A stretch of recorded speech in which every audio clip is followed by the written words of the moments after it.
spécialisés. Malgré les lois qui existent, le droit à l'intimité de ces personnes âgées est loin d'être garanti. Une intimité impossible à l'époque des dortoirs de 40 lits des années 70. Ouais, actuellement, on ne construit plus que des chambres individuelles. Pourtant, même si les conditions de vie sont devenues tout à fait décentes, les mentalités ont évolué moins vite. Les personnes âgées sont souvent considérées comme impotentes, ce qui entraîne parfois un manque de respect de la part du personnel. Le centre de gérontologie des Abondances, situé en région parisienne, fait partie des établissements exemplaires dans le respect de la dignité des résidents. Il nous a ouvert ses portes. Un reportage d'Héloïse Mallet, Emmanuel Msika et Olivier Berry. Ben, je crois qu'ils vont... À 89 ans, Yvonne ne peut plus vivre seule. Elle a dû s'accommoder d'une vie en collectivité, en maison de retraite. Alors même si elle peut recevoir sa famille ou ses amis en privé et qu'elle se plaît ici, elle a dû trouver quelques petites astuces pour préserver son intimité. Quand je sors de ma chambre, automatiquement, je monte mon lit très très haut. Parce qu'il y a une dame qui est venue avec son duvet s'allonger. Je l'ai trouvée le soir en rentrant. Je n'ai pas envie qu'on vienne s'allonger sur mon lit. J'aimerais avoir une porte qui ferme à clé. Ça viendra peut-être. Mais comment se sentir chez soi dans une chambre dont la porte ne ferme pas à clé? Ou dans une chambre double dont les lits sont séparés par un simple rideau? Si les équipements anciens ne facilitent pas toujours le respect de la pudeur des personnes âgées en institution, l'état d'esprit des professionnels de gériatrie a beaucoup progressé. La personne âgée qui arrive aux Abondances, on va l'arracher à son intimité, quelque part, à son domicile, hein, dans lequel elle avait ses habitudes, elle avait ses petits secrets, ses petites habitudes. On va l'arracher, on va la placer dans un lieu où, au départ, elle ne se sent pas chez elle et donc elle ne se sent pas respectée dans son intimité. Et il faut regagner cette confiance auprès de la personne âgée, justement, en lui prouvant qu'on va respecter ses souhaits, de dire, de ne pas dire, de se confier, de ne pas se confier, et donc de respecter ce qu'elle est en tant que personne prise dans sa globalité. Traiter une personne avec dignité, ça commence par des petits gestes au quotidien, comme frapper à la porte avant d'entrer. Bonjour Monsieur Vidal, je viens faire votre pansement. C'est aussi faire preuve de discrétion et de délicatesse pendant les moments les plus intimes comme les soins ou les toilettes. Sylviane a toujours été très pudique et les années n'y ont rien changé. Je n'accepte pas que ce soit un homme qui vienne me mettre la protection. Qu'on me dise, aujourd'hui, Mme Bellemonde, je ne peux pas m'occuper de vous, mais c'est monsieur untel qui va vous faire la douche. Ça ne va pas. Parce que ce jeune, il a l'âge de mon petit-fils, je ne me vois pas lui dire à mon petit-fils, viens laver les fesses de mamie. C'est pas possible, c'est inimaginable. Comme Sylviane, elles sont nombreuses à préférer qu'une aide-soignante s'occupe d'elles pour les soins intimes.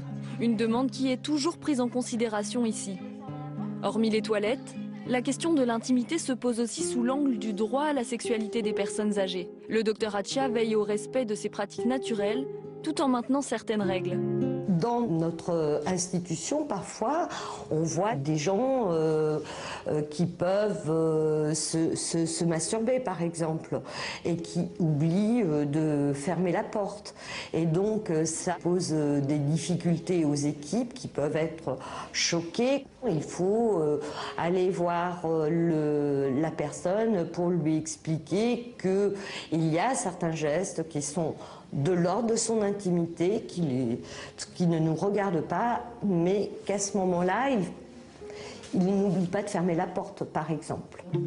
Des situations qui peuvent désarçonner le personnel et font l'objet de discussions lors des réunions d'équipe. On a un couple qui s'est formé justement à notre étage. Et ce qui vous pose problème, c'est que le fait qu'il se retrouve dans une chambre. C'est bien ça.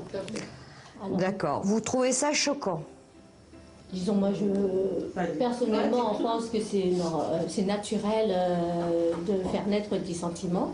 Mais par rapport à leur intimité, on aimerait... D'accord. En fait, c'est ce problème-là qui se pose. Comment respecter leur intimité?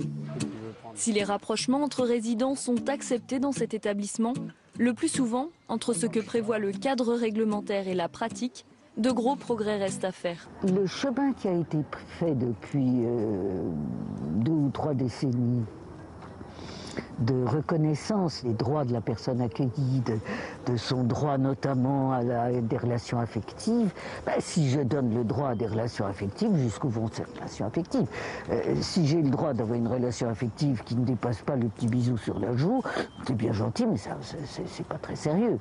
C'est de l'infantilisation pure et simple. D'ailleurs, s'ils se contentent de se tenir par la main, tout le monde trouvera ça très mignon. Ah oui, ça c'est attendrissant. S'ils se conduisent comme des adultes, alors là, c'est très embêtant. Cette culture du respect, omniprésente ici, toutes les maisons de retraite ne l'ont pas encore développée. La vieillesse signifie encore trop souvent la fin de toute forme d'intimité.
Voilà, on va parler maintenant du rêve